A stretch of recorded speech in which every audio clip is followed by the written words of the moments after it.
అందరికీ నమస్తే అండి. దశాబ్దాల తరబడి తమిళనాడులో డీఎంకే లేదా అన్నా డీఎంకే ఈ 2 పార్టీలు మాత్రమే అధికారంలోకి వచ్చాయి. ఒకళ్ళ అధికారం, ఒకళ్ళది ప్రతిపక్షం. ఇలాగే ఉండేది.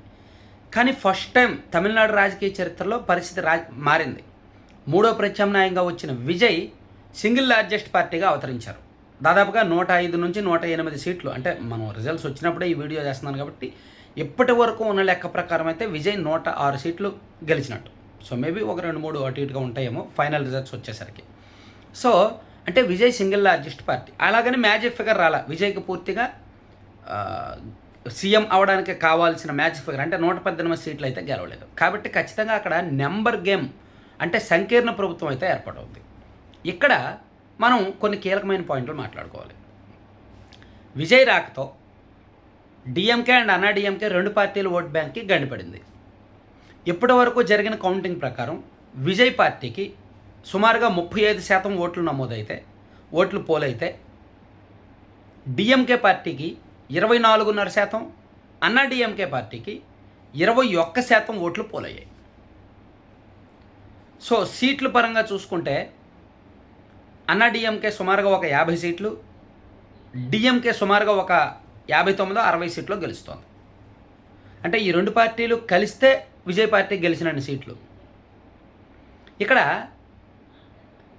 విజయ్ పార్టీ ద్వారా ఈ 2 పార్టీలకు కూడా ఊహించిన దెబ్బ.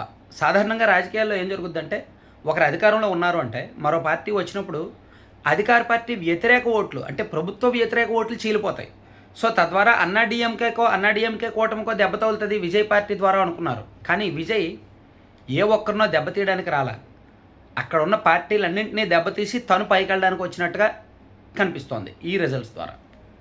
అయితే వాళ్ళ రాజకీయ ఆధిపత్యానికి గండి పడుతుంది కాబట్టి ఉంటే నువ్వు ఉండాలి లేదా నేను ఉండాలి అనే తరహాలో ఇన్నాళ్ళు రాజకీయాలు నడిచాయి.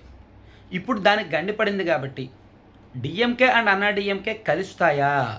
ఇది ప్రశ్న. కలిసినా ఆశ్చర్యపోవక్కర్లేదు. మేబీ ఇప్పటికిప్పుడు కలవకపోవచ్చు.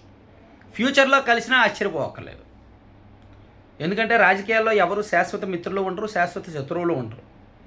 వీళ్ళిద్దరూ కొట్టుకొని మూడోవాడికి అధికారం ఇచ్చినప్పుడు, మూడోవాడు అధికారంలో పాతుకుపోయినప్పుడు వాడిని ఓడించడానికి వీళ్ళిద్దరూ కలిసినా ఆశ్చర్యపోవక్కర్లా. అయితే అది ఇప్పటికిప్పుడు జరగదు. ఎందుకంటే విజయ్ గనక ఒక 10 సీట్లో 15 సీట్లకు మాత్రమే పరిమితం అయితే అతను అందరూ తేలిగ్గా తీసుకుంటారు. ఏం కాదులే ఇప్పుడు 15 వచ్చాయంటే వచ్చే ఎన్నికల్లో ఇంకా తగ్గుతాయిలే అనుకుంటారు. కానీ విజయ్కి ఇప్పుడు 100కు పైగా సీట్లు వచ్చాయంటే ఖచ్చితంగా అతను అధికారంలోకి వెళ్తాడు. కాబట్టి తన పరిపాలనలో ఏమైనా మార్పులు చూపిస్తే మంచి ట్రెండ్ సెట్ చేస్తే రిపీటెడ్గా తన అధికారంలోకి వచ్చే అవకాశం ఉంటుంది. ఎందుకంటే విజయ్ కుర్రాడే, 52 ఏళ్ళు మాత్రమే. ఈజీగా మరో 25 ఏళ్ళు రాజకీయం చేస్తాడు. సో ఈ 25 ఏళ్ళు అతను ఈ వయసులో అతను సీఎం అయితే అతని పరిపాలన బాగుంటే రిపీటెడ్గా తమిళ ప్రజలు చాలా సెంటిమెంటల్ ఫూల్స్. సో రిపీటెడ్గా అధికారం ఇచ్చినా ఇస్తారు. ఇప్పటి వరకు డిఎంకేకే అన్నా డిఎంకేకే అలా రిపీటెడ్గా అధికారం ఇవ్వలేదు. అధికారాన్ని మారుస్తూ వచ్చారు. ఎందుకంటే ఉన్నాయి 2 పార్టీలు కాబట్టి. సో ఇప్పుడు మూడో పార్టీ వచ్చింది కాబట్టి మార్చి ఎవరికి ఇవ్వాలి? డిఎంకేకి ఇవ్వాలా, అన్నా డిఎంకేకి ఇవ్వాలా అని ప్రజలు తేల్చుకోవాల్సి ఉంటుంది. సో అందుకే నేను అనుకోవడం అన్నా డిఎంకే అండ్ డిఎంకే పార్టీలు కలిసినా ఆశ్చర్యపోకల్లా.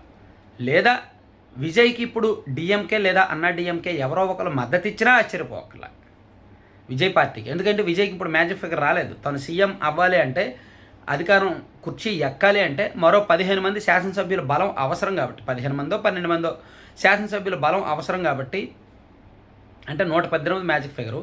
నేను ఈ వీడియో చేస్తున్న సమయానికి 106 సీట్లు విజయ్కి కన్ఫర్మ్ అయ్యాయి, ఆధిక్యతలో ఉన్నాడు.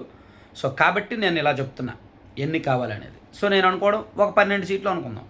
సో ఆ సీట్లు కాంగ్రెస్ ద్వారానో బీజేపీ ద్వారానో ఏదో ఒక పార్టీ ద్వారా అయితే లేవు. కాంగ్రెస్ మ్యాక్సిమం 6 సీట్లు, బీజేపీ 1 సీటు 2 సీట్లో మాత్రమే. సో ఈ నేషనల్ పార్టీస్తో విజయ్ పొత్తు పెట్టుకున్న సీఎం కుర్చీ రాదు, మ్యాజిక్ ఫిగర్ చేరలేడు. సిపిఎం సిపిఐ లాంటి వామపక్షాలకు కూడా వచ్చిన సీట్లు 3. సో ఇతరులన్నీ కూడా 1-2 ఉన్నాయి. కాబట్టి డిఎంకే లేదా అన్నా డిఎంకే మద్దతు తీసుకోవాలి. విజయ్ని సీఎం చేయడానికి ఇంత పెద్ద రాజకీయ పార్టీలు ఏమైనా ఒప్పుకుంటాయా? అన్నా డిఎంకే కానీ డిఎంకే కానీ విజయ్కి మద్దతు ఇస్తారా? లేదు, అతను కాదు మీరు మేము కలిపి ప్రభుత్వాన్ని ఏర్పాటు చేద్దామని చెప్పి ఈ 2 కలిస్తే, డిఎంకే అండ్ అన్నా డిఎంకే కలిపి ఇతర పార్టీలను కలుపుకుంటే అప్పుడు రాజకీయం ఇంకా రంజుగా ఉంటుంది. సో నేనేమంటానంటే సంకీర్ణ ప్రభుత్వం కాబట్టి ఏ ఒక్కరికి మ్యాజిక్ ఫిగర్ రాలేదు కాబట్టి తమిళనాడులో ప్రతి నెలకొక రాజకీయ ట్విస్ట్ ఉంటుంది. అన్నీ పోయి మధ్యంతర ఎన్నికలు వచ్చినా ఆశ్చర్యపోవక్కర్లా.